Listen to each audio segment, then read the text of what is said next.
All right, so today I'm gonna go over a pop-up camper we've been working on for the last, I don't know, 3, 4, 5 days.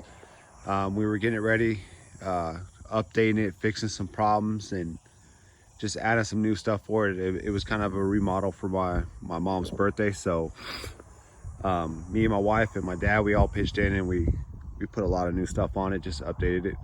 So one of the main things we had to fix on it was actually the front cap. So the front cap, the previous owner, he had a blowout which ripped the metal, so the whole bottom part had a rip straight through the center. And what happened was he never fixed it. He just kept driving it, water got in, and the whole front basically rotted. So we ripped out the whole front part and we reframed it with 1x2s and 2x2s. And then for the front, since it was damaged, we basically replaced the front with diamond plates. And these are just plates I had laying around from another project. So it's 3 plates, and then in between each plate is a aluminum sheet. And then we sealed it all up. But front's solid now, shouldn't have any issues. Another update we did to it was we added the Harbor Freight jacks. These are like 5,000 pound jacks, so they're way overkill for this thing, but they're at all 4 corners. And when they're down, there's no rocking, no shifting, none of that. Great jacks, and then you just throw a 19mm on your impact and you zap them down. Makes setting up a lot better, because it used to have the old little ones you got to go on the body, you got to climb underneath and then pull out and then throw a pole in and jack it up. So big update. These and the wheels and tires were the most expensive parts of the upgrade, because we used all the scrap wood we had laying around from building houses and stuff like that to reframe the front. So that was pretty much free. And like I said, the front plates, I had those laying around.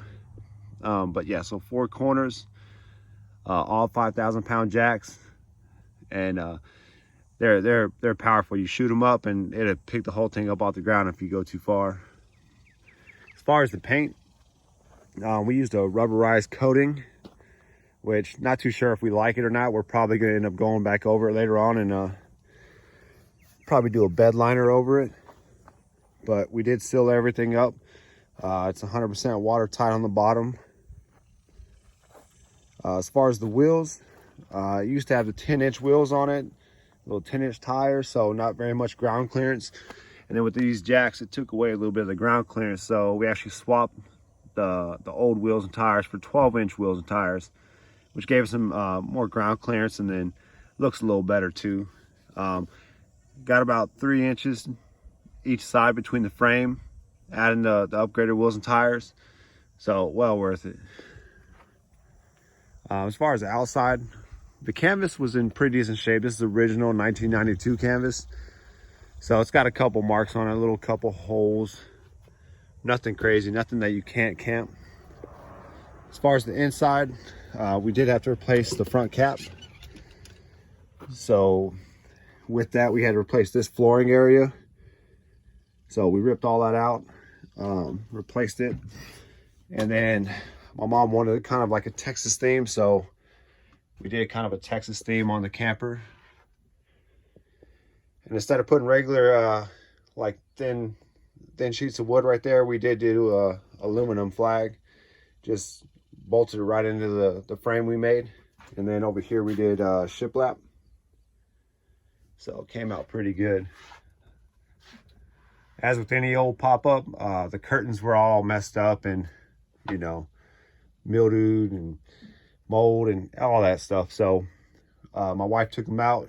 She made these new ones, went to Hobby Lobby, got the fabric, and then hot glued it. So it looks pretty good. And then if you close these up, it stays nice and cool in here. It keeps all the heat coming out of the windows, and these are tinted windows, so that also helps a little bit. As far as the countertops, we didn't want to dig too far in this project. Like I said, it was a really quick project and we tried to use what we had, so we added that right there. But as far as the countertops, we just stapled these back on the corners because they were hanging off. Around the edges is pretty rough, but for a 92 they're still solid. The sink, everything still works. And then for the AC, we did have to rewire the AC because they had it ran to a plug that actually went down and it plugged into a 10 amp thing. So you would turn it on and sometimes it would blow the fuse, sometimes it wouldn't. So we ended up rewiring it to a thicker plug all the way down the side. And then you could run it straight out to the campsite or your generator, whatever you want to do. As far as the flooring is just stick tile. And like I said, we did that after we replaced the floor. So the floor is nice and solid now. But yeah, so all these upgrades, the most expensive part. Oh yeah, that was another thing with the frame being bad in the front. This door actually wouldn't sit flush. It wouldn't close all the way because the front end was sagging from the rotted wood. So as you can see, that's all fixed now. So closes nice, door lines up. So yeah, the most expensive thing we did on this was actually the wheels, tires, and the jacks.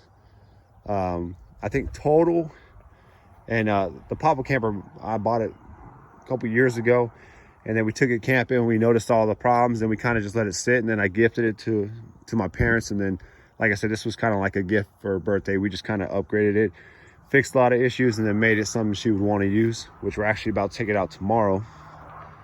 But yeah, the most expensive part was the jacks and the tires. And I think total, including replacing all the floor, the wood, the inside tile, the wheels, the jacks, painting it, we probably came to just under $550, $600. So not too bad. I mean, it shows what you can do with a pop-up camper you find cheap enough. It needs a little bit of work. Just put in a little bit of time and a little bit of effort, and you can make it look good and make it very functional. This has the Dinette bed drop down, so they got a big Anatolian Shepherd, so that's where that dog's gonna sleep. And then of course they got the queen bunk on this side for them, and then my brother will sleep on the full-size bunk. So majority of your time when you're camping, spend outside. But the upgrades hopefully made it to where like it's comfortable inside. They can run the AC, they can black out the inside and make it nice and cool and comfortable, and just chill if they want to. Or if it rains, they don't have to worry about rain coming in or worrying about water intruding again. So yeah, hope y'all enjoyed it. If you like the upgrades, let me know. If you have any questions, just put it in the bottom. I'll answer anything. I'm usually pretty quick about replying to people. But yeah, if you want to know anything, just let me know. Thanks for watching.